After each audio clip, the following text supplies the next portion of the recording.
పవన్ కళ్యాణ్ గారు మీద అసలు మీ అభిప్రాయం ఏంటి అంటే? Pawan Kalyan is the future leader అండి. ఆయన చాలా బాగా చేసుకుంటూ వస్తున్నారు. తెలంగాణలో కూడా పోటీ చేస్తానని ప్రకటించారు ఇటీవల ఆయన. తెలంగాణలో ఆయన పోటీ చేసేది ఏముందండి? ఆయన పోటీకి వెళ్తే అందరూ వస్తారు పోటీకి. ఓకే. యనమల చంద్రబాబు నాయుడు గారు వస్తారు, ఆయన మన మోదీ గారు వస్తారు. ఇక్కడ ఎట్టా కూటమి ఉంది, అక్కడ కూడా కూటమి చేస్తారు. తెలంగాణలో పవన్ కళ్యాణ్కి ఏం పని అంటున్నారు తెలంగాణ అన్ని పార్టీల నాయకులు ఎక్సెప్ట్ బీజేపీ? తెలంగాణలో ఆయనకేం పని ఉందండి? ఇప్పుడు ఢిల్లీలో వాళ్ళకేం పని ఉందండి? ఢిల్లీ వెళ్తున్నారు. వాళ్ళు తెలంగాణ స్టేటు, తెలంగాణలోనే ఉండాలి అంతవరకే. కానీ వాళ్ళు ఢిల్లీ వెళ్ళడం ఇవన్నీ చేయటం ఎందుకు చెప్పండి? అయితే మాజీ మంత్రి రోజా గారు మాట్లాడుతూ ఏపీలోనే ఏం పీకలేపారు పవన్ కళ్యాణ్, తెలంగాణలో ఏం చూస్తారు ఇలా అంటుంది ఆమె పవన్ కళ్యాణ్ గారు.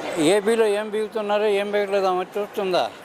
జనానికి అర్థం కావట్లా ఏం బీగుతుందో ఏం బీగుంది అందరికీ తెలుస్తుంది. అంతేగాని ఇప్పుడు ఏదో ఒకటి ఏమి చేయకుండా చెందకుండా ఇప్పుడు వచ్చేసి వీళ్ళు చేయట్లేదు వాళ్ళు చేయట్లేదు అంటే అవ్వదు. అది సో ఎంతవరకు ప్రభావం చూపిస్తారు పవన్ కళ్యాణ్ తెలంగాణలో అంటే మీ ఉద్దేశంలో? తెలంగాణలో ఎంత ప్రభావం ఉంటుంది ఉండదు అనేది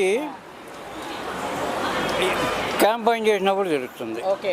ఖచ్చితంగా ఆయన ఇంపాక్ట్ ఉంటుంది అక్కడ. ఆయన ఇంపాక్ట్ అంటే ఆయనకి దాదాపు ఇప్పుడు 12 to 14% ఓట్స్ ఉన్నాయి తెలంగాణ మొత్తం మీద.